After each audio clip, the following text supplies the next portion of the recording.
Great, thank you very much, and thank you all for being here. I really appreciate your interest in the topic of how our food is produced.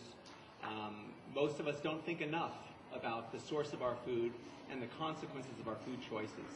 You know, every day we make choices about what we eat, what we put on our plates, and those choices affect our own health in a profound way. In this country, we're seeing huge problems with obesity, diabetes, and other health problems, and much of that can be attributed to what we eat. So eating the standard American diet, which is rich in animal products, is bad for our health. It's also bad for the environment. Just last year, the United Nations put out a report called Livestock's Long Shadow that described how the livestock industry is actually a greater contributor to global warming than the entire transportation industry. So although, you know, it's a good thing that, you know, people are starting to drive cars that, you know, get better gas mileage, we could actually have a greater impact on preventing global warming by deciding to eat plants instead of animals. And another huge problem associated with the way meat, milk, and eggs are produced today is the way farm animals are mistreated on these industrialized factory farms. And that's what I've spent the last 20 or so years documenting. I've been going to stockyards and slaughterhouses and farms, documenting conditions, trying to prevent some of the cruelty. And we have, in some cases, found living animals that were literally thrown in trash cans or left to die on piles of dead animals. It has gotten that bad where these animals are seen, in some cases, quite literally, as garbage or as manure. We had a case in New Jersey where we tried to prosecute an egg factory for leaving a couple of live chickens in a trash can, and the egg factory's lawyer argued in court that they could legally treat the birds like manure. And the judge said, isn't there a difference between live birds and manure? And their attorney responded, no, there's not a difference. So we've gotten to a point now on modern farms where bad has become normal, where the animals are not seen as living, feeling creatures, you know, where instead they are seen as commodities, as production units. On dairy farms, for instance, you know, cows are pushed to produce 10 times more milk than they would normally. And that's a massive strain on the animals' bodies. And that's exacerbated by the fact that dairy cows on modern farms are forced to have a calf every year. So during most of the year, they're producing this enormous quantity of milk, and they're also pregnant. They're in what's called a state of negative energy balance. They can't eat enough to keep the weight on their bones, so they're losing weight during their lactation cycle. And then 2 months before they're expected to give birth, they are reconditioned, is the industry term. And what basically that means is that they stop milking them, so there's less of a drain on their bodies, and they're fed so that they can put more weight on their bones, so that when it comes time to have their calf again and start the milk cycle again, they can lose more weight again. So these animals are pushed very hard, and they're fed high energy concentrates because a cow eating a normal grass diet could not produce at those levels, and that's what led to the use of meat and bone meal and ground up cows and other animal byproducts in dairy food, and dairy cows' feed. They were fed these high energy concentrates to try to keep the weight on them because they're pushed so hard. And that sort of treatment results in animals that become sick and animals that often become downed. Downed animals are those that are too sick even to stand and walk. And the industry's way of dealing with these downed animals has been to send them to slaughter to be used for human food. Now, a dairy cow or a cow in a healthy environment would easily live 20 years. But on modern dairies, they only live about 3 or 4 years in production before they're sent to slaughter. So, you know, most people don't really think very much about where milk comes from and about how the cows are mistreated. But whenever people buy milk products, they're supporting a system like this. And so we encourage people to think about their food choices and to consider eating in a way that is healthier, that is more economically and environmentally sustainable, and also is more consistent with most people's ethics. Whenever we show pictures or videotape and describe what happens to animals on these farms, people are appalled. People are shocked that living animals are thrown in trash cans, or that living animals are discarded on dead piles, or that the industry says that they can legally treat them like manure. I mean, that is just an affront to basic human decency. And unfortunately, most consumers are unwittingly buying products of that sort of cruelty. And so there sometimes tends to be this disconnect and a tendency to not want to look, because it is so upsetting and it is cruel and it is also unnecessary. You know, I grew up, like most of us in this country, eating meat, eating dairy, eating eggs. I grew up in the Hollywood Hills, in Griffith Park, and I had a cat who I totally loved. His name was Tiger. And I remember being in Griffith Park and seeing deer and skunks and other wild animals, and just really being in awe of animals in nature. Like I think most children are, and I think most people are, when we take time to enjoy and appreciate animals in nature. But I grew up eating meat, and so although I recognized and had an affinity for the animals around me that I could see, I didn't really think very much about the ones that were on my plate. Now, when I was in high school and college, I started reading and learning more about our food system. And I traveled around the country and heard about the enormous waste associated with producing meat. Rather than eating grains directly, which is much more efficient, we are squandering grain by feeding it to farm animals. It takes a lot more pounds of grain to produce 1 pound of meat if we eat meat. So eating grains directly is much more efficient. And right now there's huge concerns about food and grain and feeding the population of the world. And I think we're going to need to start eating lower on the food chain. At a certain point, it's not going to be a choice. Another cost associated with our meat-centered diet that most people don't think very much about are fossil fuels. Earlier this year, the New York Times published an article called Rethinking the Meat Guzzler. And in that article, they talked about the amount of fossil fuels needed to produce a vegetarian meal versus the amount needed to produce a meat meal. And it turns out that the meat meal required 16 times more fossil fuels than the vegetarian meal. So, it's been recognized that we in this country have a sort of addiction to oil. But what's not really recognized is how our addiction to oil is driven in no small part by our addiction to meat.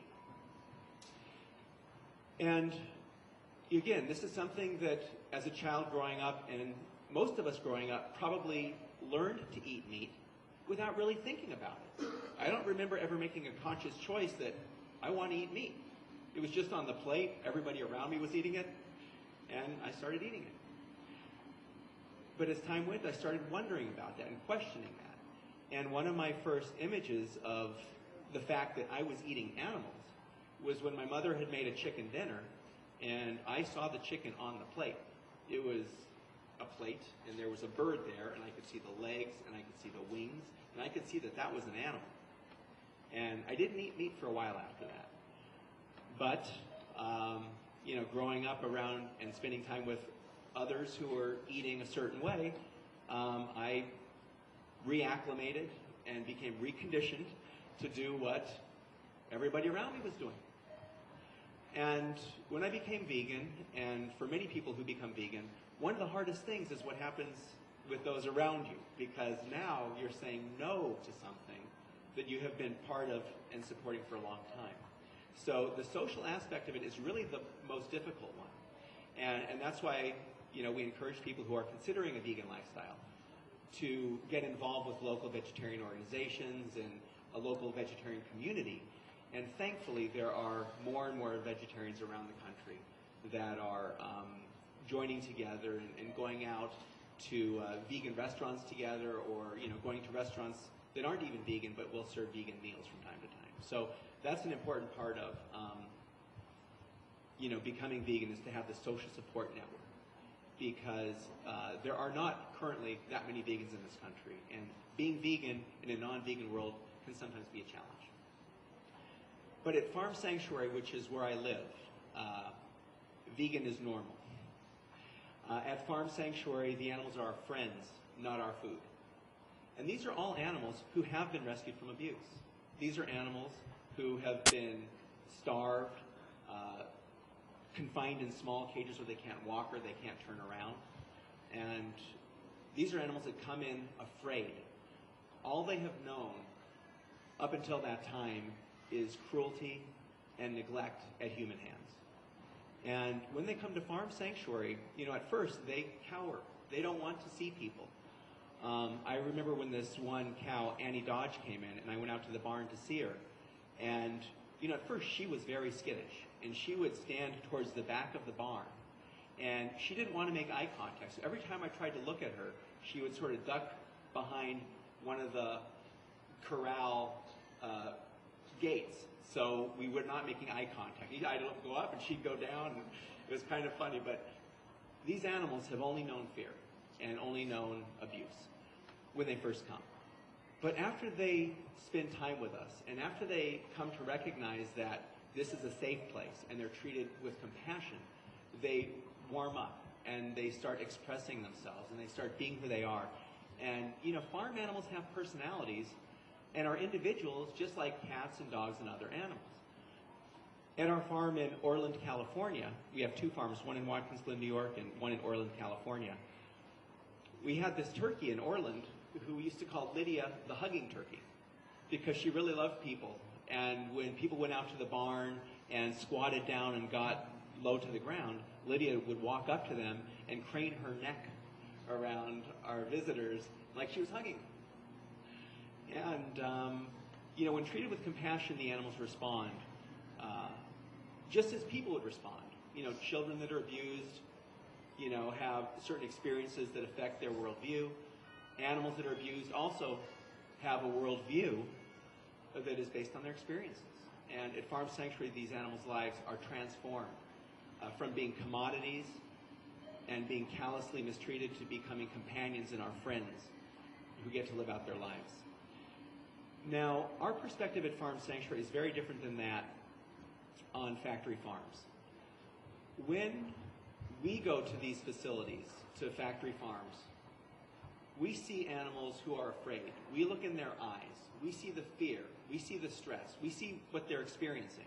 We can empathize with them. But folks who work in these farms, don't look at the animals as living, feeling creatures. They generally see them as pieces of meat from the day they're born till the day they're killed.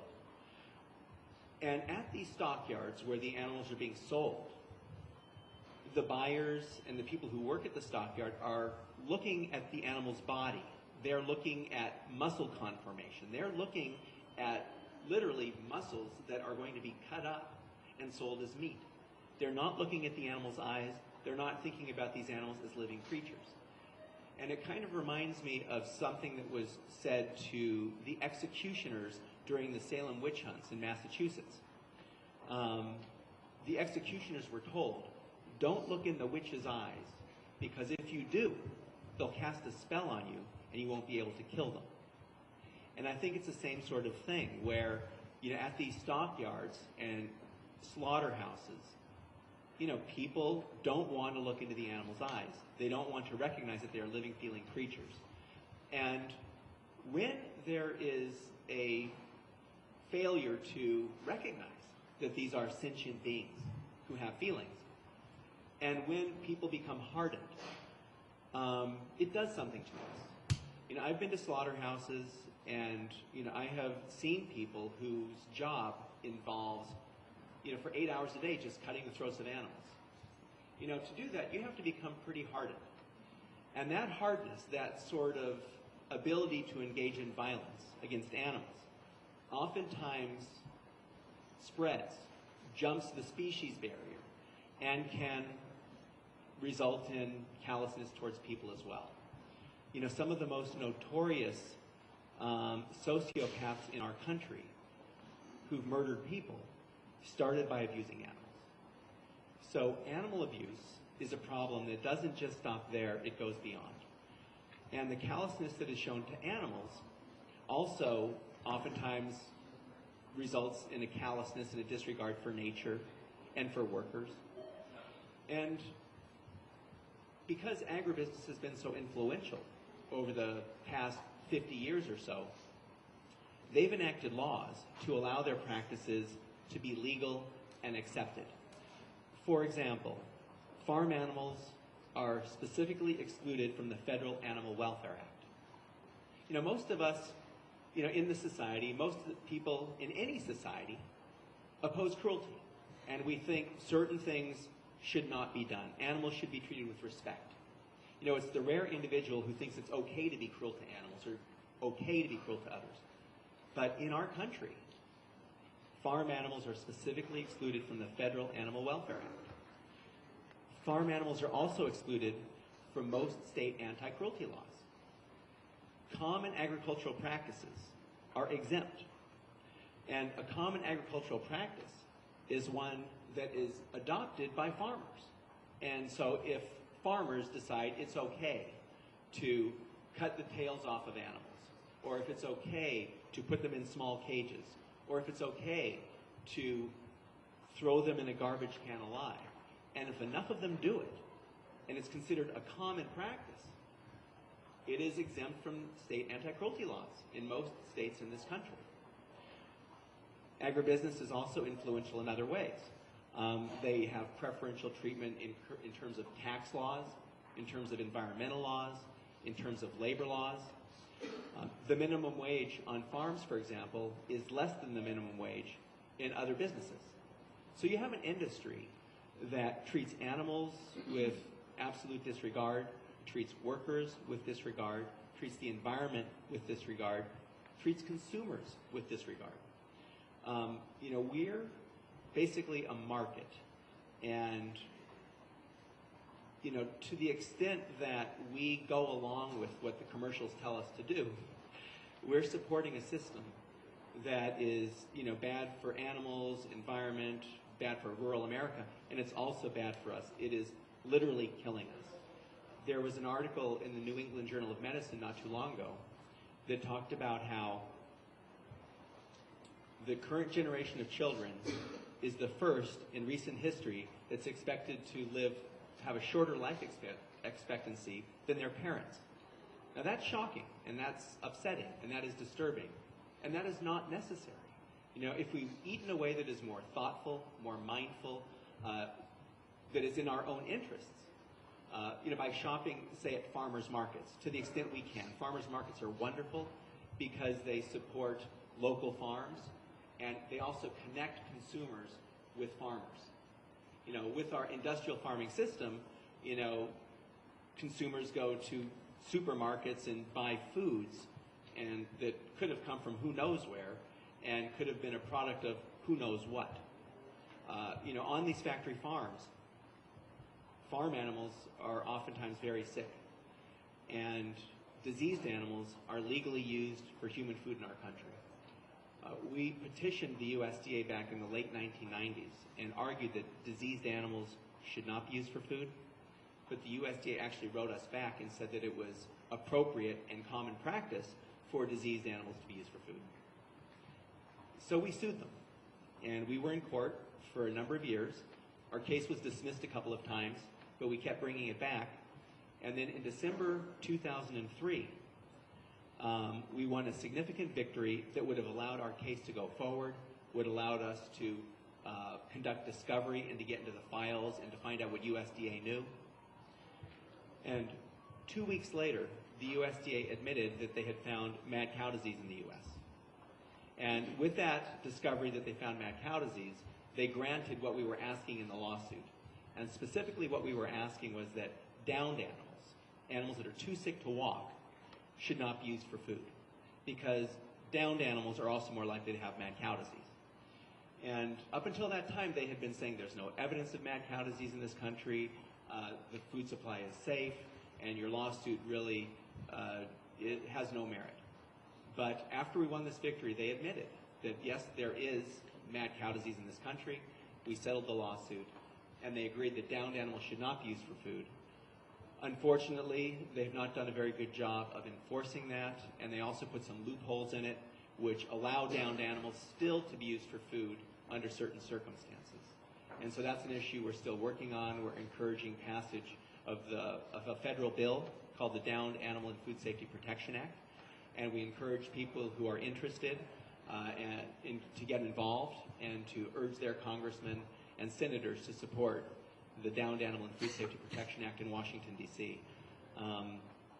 Unfortunately, agribusiness is very influential, and we have a lot of hard work to do in Washington.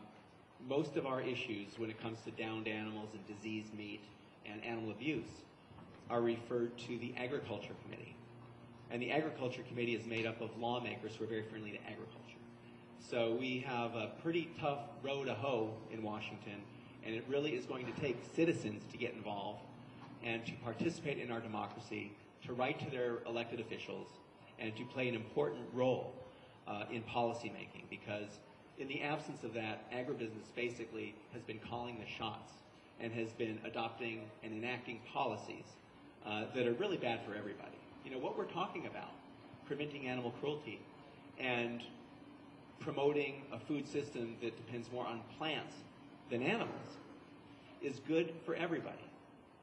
In the short term, as if there is a move away from animal factory farming, some folks are going to have to make some adjustments in the economic world.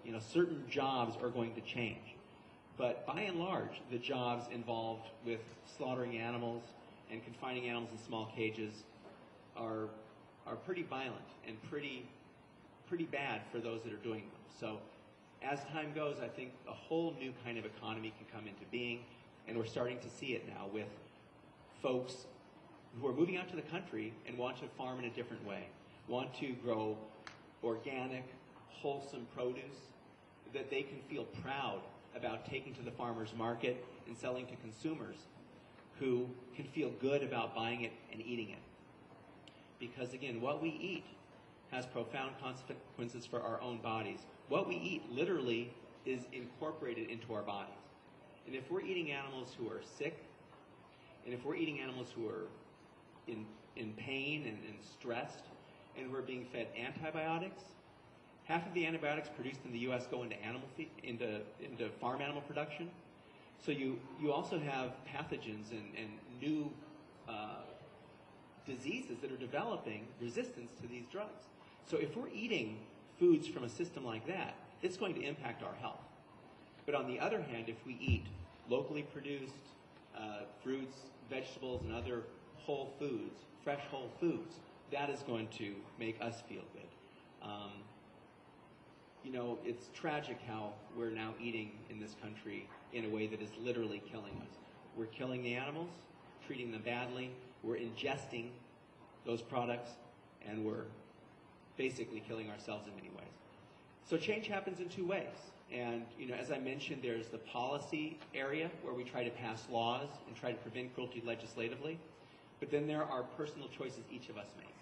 And as citizens, we can make choices not to support cruelty.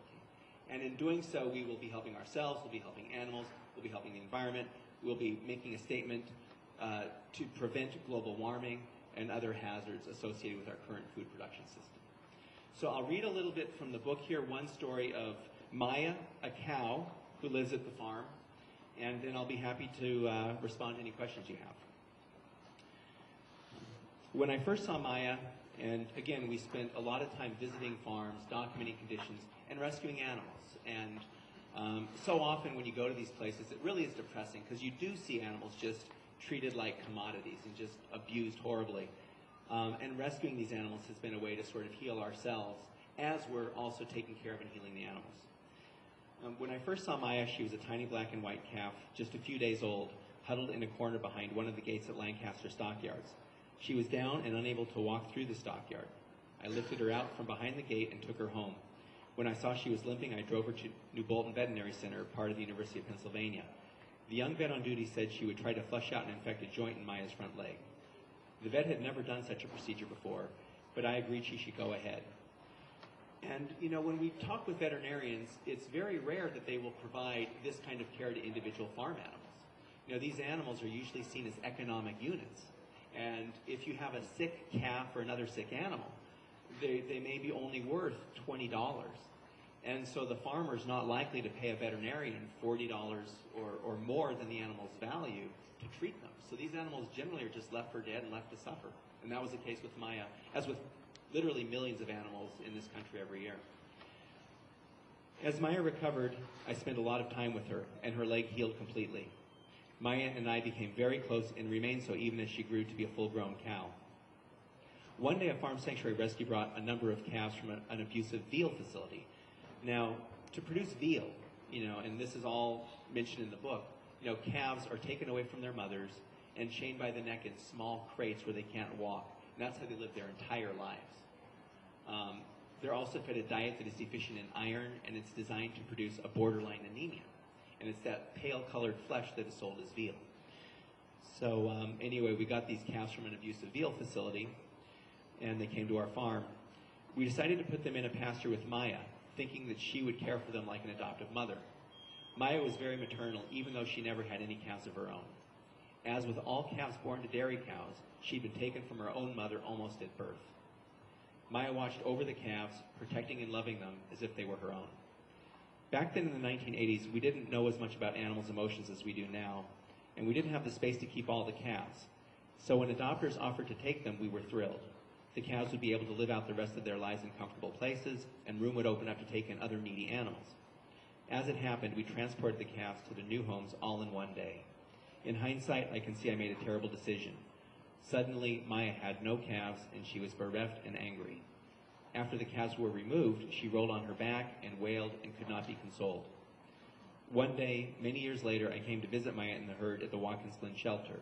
I hadn't seen her for a long time.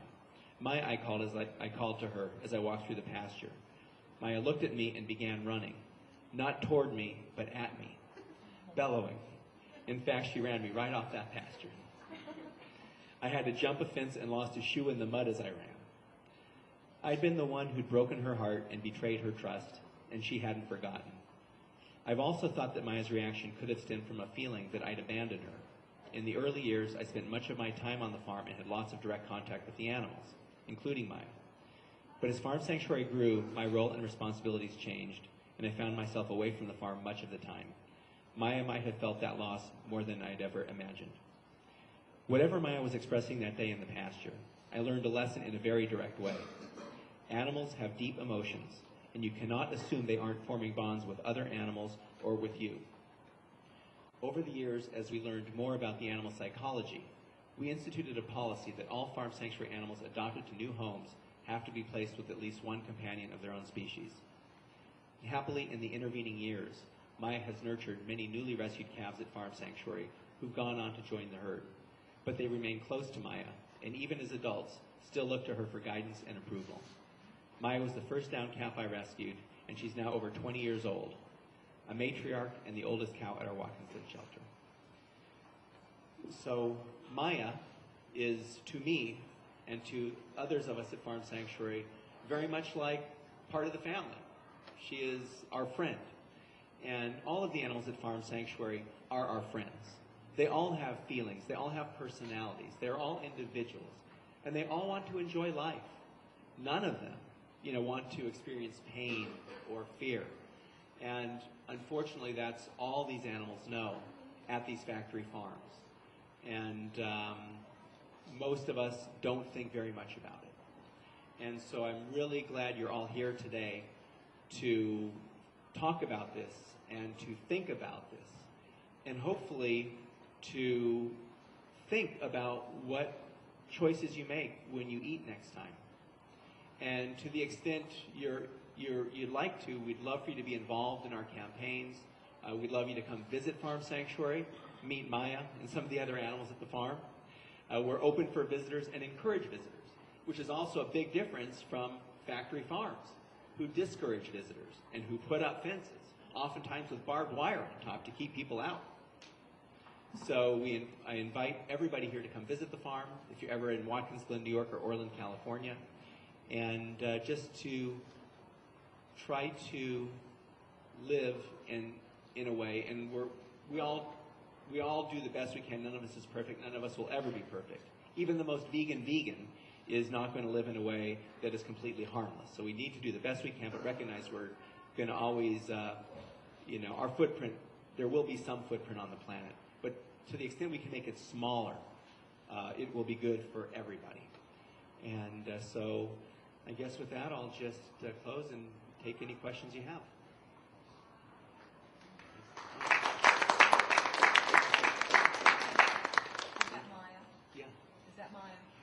Here, no, this picture is actually Linda. That's actually Linda, who was a younger calf, and she came to us because she had a difficult birth. She was pulled from her mother, who was a dairy cow. And again, these cows give birth every year. They're pushed very hard, and sometimes they have difficulty giving birth. And so Linda was pulled from her mother and was injured in the process. And she was brought to us, and we're taking care of her, and she's living a good life.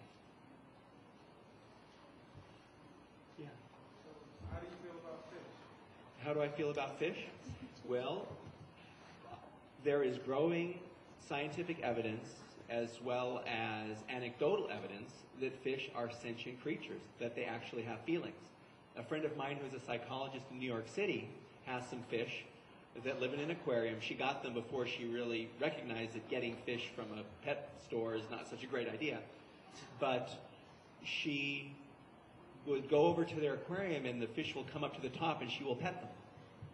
So fish have much greater cognitive abilities than we have traditionally given them credit for. And the more we learn about animals, whether they're fish or chickens or turkeys or cows or pigs, the more we're recognizing that they have deep emotions. They have cognitive abilities that we're only starting to understand.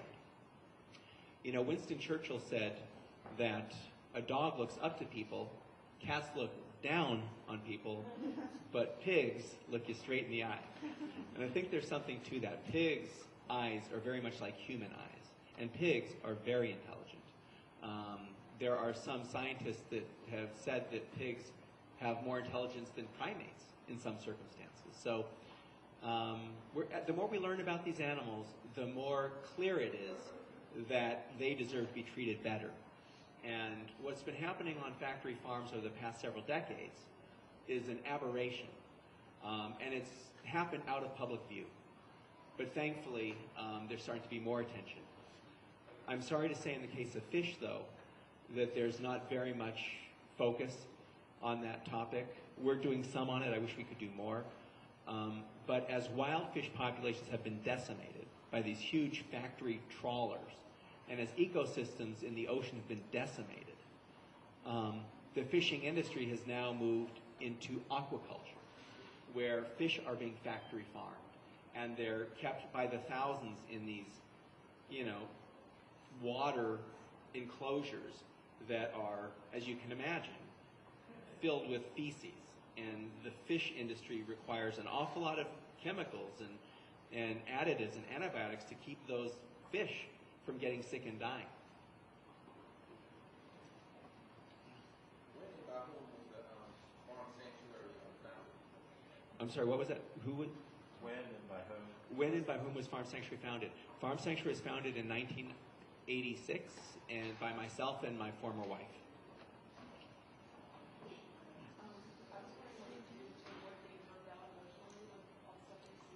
What do you do to avoid getting burned out emotionally after seeing all this horror? I focus on the positive things. When I brought Maya home and when I rescued other animals, I focus on that individual and watch them heal and watch them respond, and I dote on them and think about that. And I recognize the horrors that are happening, and I recognize that there are millions of animals that are treated badly and are suffering, but I don't dwell in that.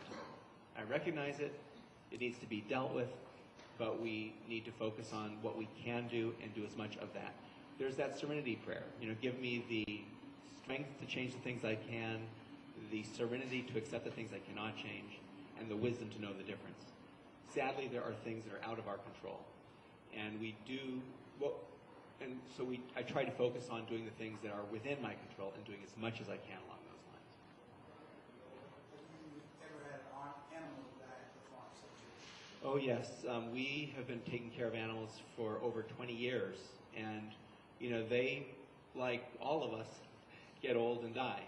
And so when that happens, we try to treat their deaths with as much respect as possible. If they're suffering, we will sometimes have them euthanized if we know that they're not going to recover. But once they die, we bury them or they're cremated, and we remember them. We just had Opie, who was a calf I rescued back in 1990, and he lived with us, and he was this wonderful, gentle giant on the farm, and he died not too long ago. And that was very hard for our staff. I mean, when you get to know these animals, they're like part of your family. And when they die, it's pretty tough emotionally. But with community and with support among others at the farm, we all get along. But it is a big part of, and a difficult part of sheltering, is dealing with death. And it happens fairly often because we care for lots of animals.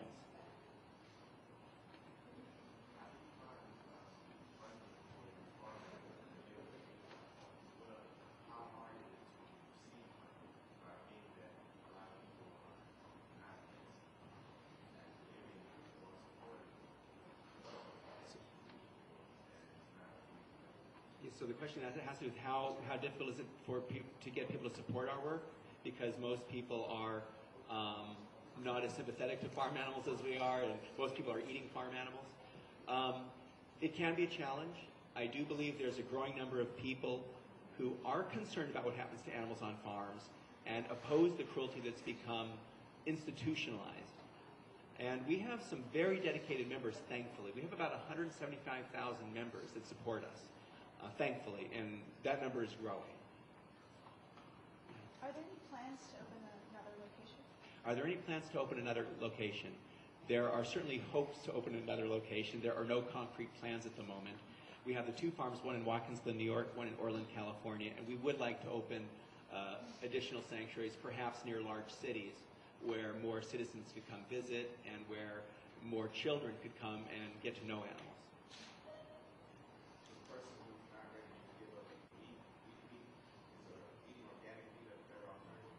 For the person not ready to give up meat, is organic meat a better alternative? I would say that you might want to consider eating less meat, if not giving it up completely. And if a person is going to eat meat, to get it from organic producers is less bad than getting it from factory producers. But organic meat doesn't necessarily mean the animals were treated very well. And many of the labels that are now coming out, talking about free range or humane, sound a lot better than they are. For example, in the case of free range, chickens are only required to have access to the outdoors. Now, access to the outdoors could basically mean that you have thousands of chickens in this factory warehouse, and they have a small door on the side of the barn that goes to a small little pen outside, and now they technically have access to the outdoors. So, unfortunately, there have been a number of producers that are trying to take advantage of growing consumer concerns and are marketing animal products and making them sound better than they are. So, we always encourage people to find out as much as they can about the source of their food, and when possible, to visit farms. I know that can be inconvenient, but it really is the only way to know how these animals are being raised. And what it also does is it makes the producer accountable. If they say the animals were treated well, and they're unwilling to let people to visit the farm and to see how the animals are treated, that sometimes says something. So we encourage people to really investigate these situations as much as possible. And again, I know it can be inconvenient and it can require more time and energy.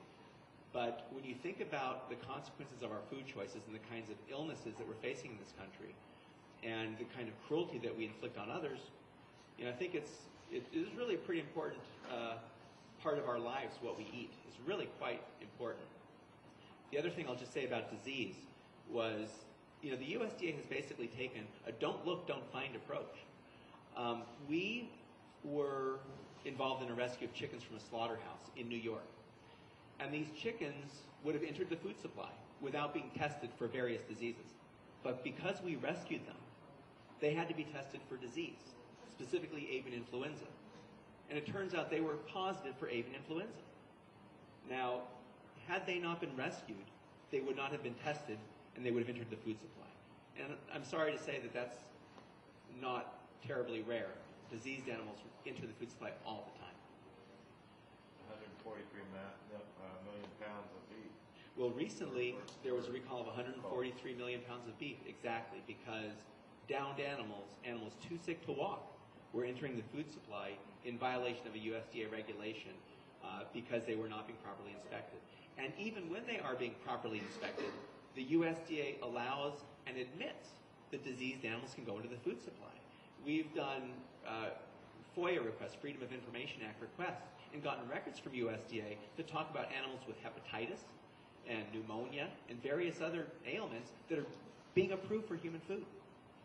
So we got, so this system is bad for the animals, but it's also terrible for consumers. So you said that you focus on the positive, but as the animal welfare movement has grown, agribusiness has grown as well. So since the time that we began, how do you feel that farm animals are fared? Are they better off in terms of real numbers? Yeah, the question is, since we've been doing this work in the 80s, what has happened? How are farm animals being treated now in terms of real numbers? What's happening out there? Well, when we started Farm Sanctuary in 1986, there were about 6 billion farm animals raised and slaughtered in the U.S. Today, the number is around 10 billion. So the numbers are increasing. The industry is becoming more consolidated. It started in the 1950s as small farms were being pushed out of business and replaced by large industrial farms. That trend, sadly, is continuing. Animals are being confined more than ever before. Some pigs, for example, live their whole lives in 2-foot wide crates where they can't walk or turn around. Egg-laying chickens are in battery cages where they can't even stretch their wings. That's been going on for many years, and about the same number of battery cage chickens are confined now as about 20 years ago. But on whole, the number has increased, and one of the main reasons is because the chicken industry has really exploded. The primary increase of those numbers are chickens that are raised and slaughtered for food, for meat. And those birds have been genetically bred to grow twice as big and twice as fast as normal. And millions die of heart attacks every year because they're growing so big and so fast. And their fast growth and large size in some perverse way sort of parallels our own obesity problems in this country. But although these are troubling facts, there is also a counter trend. There are more people buying organic. The organic market is increasing significantly. It's one of the fastest growing sectors in the food business. Consumers are more aware now than they've ever been before about the importance of making smart, sensible food choices. And there are some farmers now starting to speak out against the cruelties that had been accepted. What had become normal is now being questioned. And there's a growing vegetarian and vegan movement in this country. So we, I think, have two counter trends. The one that has been typical towards increased institutional cruelty, industrialization, mass production. But we also have a counter trend towards quality production. Smaller farms producing for local markets. Citizens shopping at farmers markets or supporting in community-supported agriculture programs. And those are very positive trends. And so those are the ones I focus on.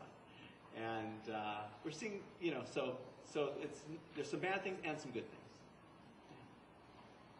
Some people were mentioning all the changes in Florence, in Arizona, Smithfield Foods, and all of the restaurant chains and universities. Yeah, that's a good point. As an indication of changes, In 2002, for the first time in the United States, a factory farming confinement system was banned through an initiative process where we got a measure on the ballot, and citizens in Florida voted to ban gestation crates, which are 2-foot wide metal enclosures where breeding pigs are kept for practically their whole lives. In 2006, a similar initiative was put on the ballot in Arizona. And again, citizens voted to ban gestation crates, and they also voted to ban veal crates. So we're starting to see some changes as consumers are becoming more involved and voicing their opinions on the policy front. And we're also seeing consumers saying no to some of these cruel practices and saying they don't want, products from these factory farms that are raised in a way that is unhealthy and is not consistent with their own ethics and their own values. So we're seeing some change, but it's going to take a while. You had mentioned positive things, and at age 30, I read a book that made me change to vegetarian. Last year, or a little bit more, we've read other books like yours, Will Tuttle's World Peace Diet, that have made us go to the other thing. Then we take those into our lives, and I think this is the way to change person to person. Yes. Currently, I'm what's called the Kitchen Buddha at our church, and I have changed it from donuts and meat and stuff like that to really tasty foods, some of which mimic meat. So those of you that aren't quite ready to give up meat yet, there are wonderful alternatives in the vegan menu system. And when you start eating vegan, the taste explode in your mouth. They're not like anything you've ever had. Yeah, thanks. There's so much. We don't eat just raw carrots. Thanks very much for that comment. It's a really good point, and rather than serving donuts like you're saying, you're serving healthy food and tasty food. And there are so many, meatless meats, vegan meat products for people who still want to eat, kind of stick to the ribs types of food. Even shrimp has just come into Cosmo's Vegan Shop over here. Vegan shrimp is in the neighborhood. So, yeah, it's getting easier and easier to be vegan. And, soy milk and rice milk and nut milk is out there as well as the meatless meat substitutes.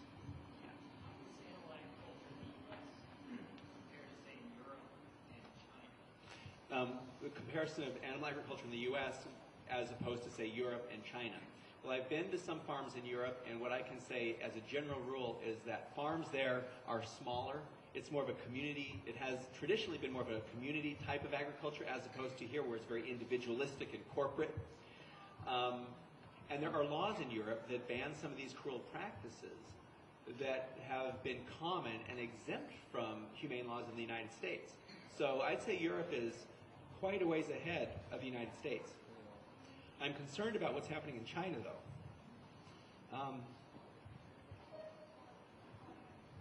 I think that some of the practices that started in the United States are now being exported. And some of the companies who are concerned about environmental laws and labor laws and increasing oversight in the United States and other developed countries are going to places where there's not going to be as much oversight, and they're going to be able to get away with very bad things. And I think China is a place where some bad things are likely to happen. We've already got lead in children's toys. Yeah. So I think, internationally we're going to see, I think it's important for us in this country to get our own act together and to create a farming system that is more consistent with our own ethics and our own values, is healthier, and also to not subsidize and promote cruel farming. The Farm Bill, which directs farm policy in this country, has for decades supported industrialized animal farming and has also supported the export and promoted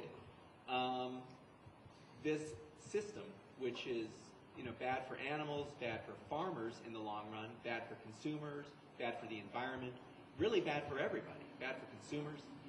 So I think as time goes, there will be more awareness, and with more awareness, I think things are looking good. I think maybe time for maybe one or two more questions. And, In a book I was reading by John Boggs, he said food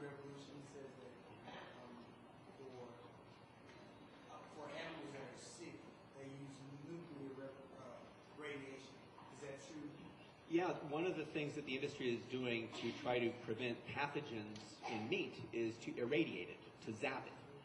And the other thing they do is they tell citizens that you got to cook your meat because of the feces on it and the bacteria on it could be hazardous. So you got to cook it real good to not, so you're just eating cooked poop that's less hazardous than raw poop or less cooked poop.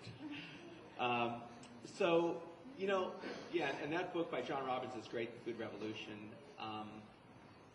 But at the end of the day, it is going to take a food revolution. It's going to take each of us, each day, making choices that make sense. And to do that, we need to think about them. We need to recognize what goes into producing food and decide what we want to support.